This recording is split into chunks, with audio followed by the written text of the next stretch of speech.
मैं अपने नेता चिराग पासवान जी को बिहार के ये गठबंधन के अंदर ही बातचीत होगी और इसी पर उसी तरह से उनके आरोप है बगैर कोई तर्क के, बगैर कोई आधार के तर्कहीन आरोप लगा रहे हैं। जंगल राज से निकाल करके लाने वाले नीतीश कुमार जी का राज्यसभा में जाना, आरजेडी कह रही है कि दबाव में जो है मुख्यमंत्री काहे सवाल को घुमा देते हैं। आज सीएम नीतीश ने नामांकन का पर्चा दाखिल किया है राज्यसभा में, अभी वहाँ पर साक्षी बने हैं लोजपा की तरफ से प्रतिनिधित्व।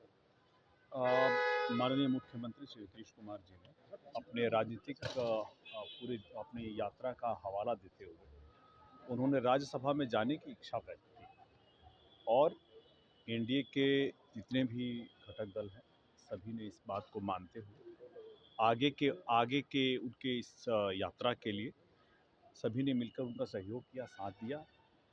जंगल राज से निकाल करके लाने वाले नीतीश कुमार जी का राज्यसभा में जाना एक युग का अंत तो साथ साथ दूसरे युग का शुरुआत है और लोक जनशक्ति पार्टी रामविलास उसके लिए उनको बधाई देती है, उनको शुभकामनाएं देती है। इतिहास में तो ये पहली बार हुआ ना सर कि मुख्यमंत्री रहते हुए राज्यसभा का पर्चा दाखिल किया है। देखिए इतिहास में बहुत सारी चीज़ें ऐसी होती हैं जो पहले नहीं हुई हैं या भविष्य में भी ऐसी चीज़ें होंगी जो अप्रत्याशित होगी, लेकिन आपको नेतृत्व के साथ साथ व्यक्तिगत जो इच्छाएं होती हैं उनको भी ध्यान में रखना होता है और इसके लिए चूंकि नीतीश कुमार जी ने खुद इच्छा व्यक्त की थी कि उन्हें राज्यसभा में जाना है और सभी एनडीए के सभी नेताओं ने इस बात का स्वागत किया, उनको शुभकामनाएं दी, बधाई दी। तेजस्वी यादव ने कहा है कि बीजेपी पहले ही हाईजैक कर ली है बिहार। मैं पहले भी कह रहा था और मैं पहले भी वो दिख गया। तेजस्वी यादव जी क्या बयान देते हैं, नहीं बयान देते हैं, हताशा में क्या बोलते हैं, क्या नहीं बोलते हैं, इस पर तेजस्वी जी को खुद आकलन करना चाहिए।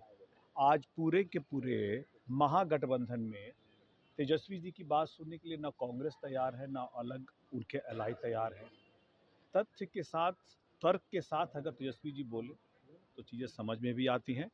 आरोप लगाना तो खैर आरोप तो कई वर्षों से लगाए जा रहे हैं और उनके आरोपों को बिहार की जनता भी लगातार खारिज करती रही है। जैसे पिछले अभी विधानसभा के चुनाव में उनको और उनके नेतृत्व को, उनकी पार्टी को जनता ने खारिज कर दिया है। सर 19 विधायकों वाली लोजपा जो है उसको एक भी राज्यसभा सीट नहीं दिया गया, जबकि 4 सीट वाली रालोमो को एक राज्यसभा का सीट दिया गया। हम लोगों ने कभी मांगा ही नहीं राज्यसभा का सीट।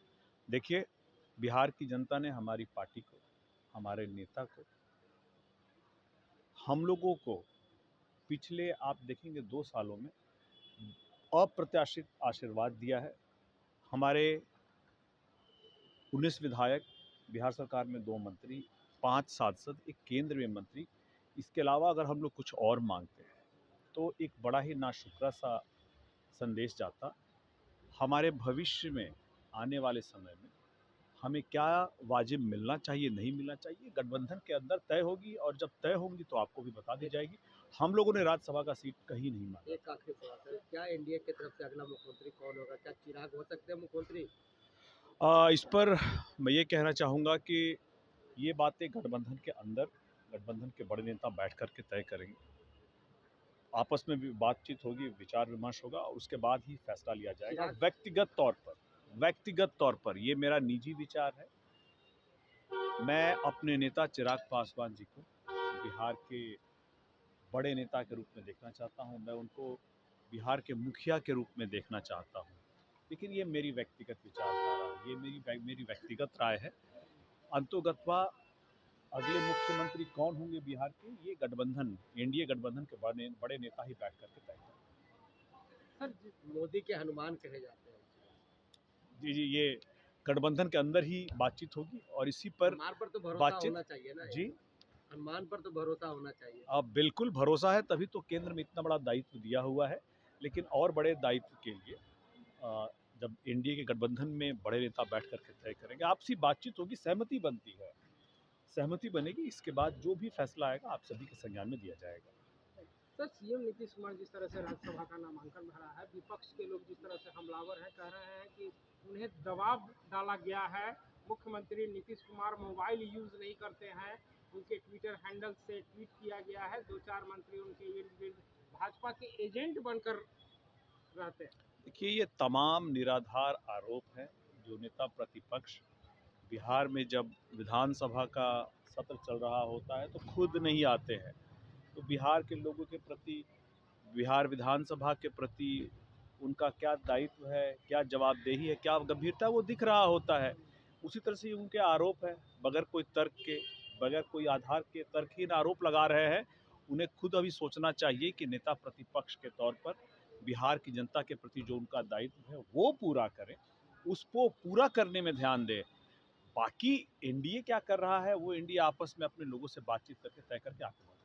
विपक्ष के लोग तो यह भी कह रहे हैं सर कि नीट मामला, सृजन घोटाला या फिर जो भी बालिका गृह ये जो कांड हुआ था उसको लेकर के मुख्यमंत्री नीतीश कुमार पे दबाव बनाया गया है, जिस वजह से उन्होंने इस तरह का काम किया। नहीं, माननीय मुख्यमंत्री जी ने, आपने देखा होगा सोशल मीडिया के माध्यम से, खुद ही अपनी बात को रखा और उन्होंने अलग अलग कई मोर्चों पर पहले भी, आज से 2-3 साल पहले भी उन्होंने कहा था कि एक राज्यसभा आई है जहां वो नहीं गए हैं और जब उचित समय आएगा तो वो ज़रूर जाना चाहेंगे। अगर आज उनकी इच्छा के हिसाब से अगर उनको लग रहा है जाना चाहिए तो एनडीए के जो नेता हैं उनका ये दायित्व बनता है कि वो उनकी शिक्षा को पूरा करें। ठीक है, थैंक यू। Congratulation sir.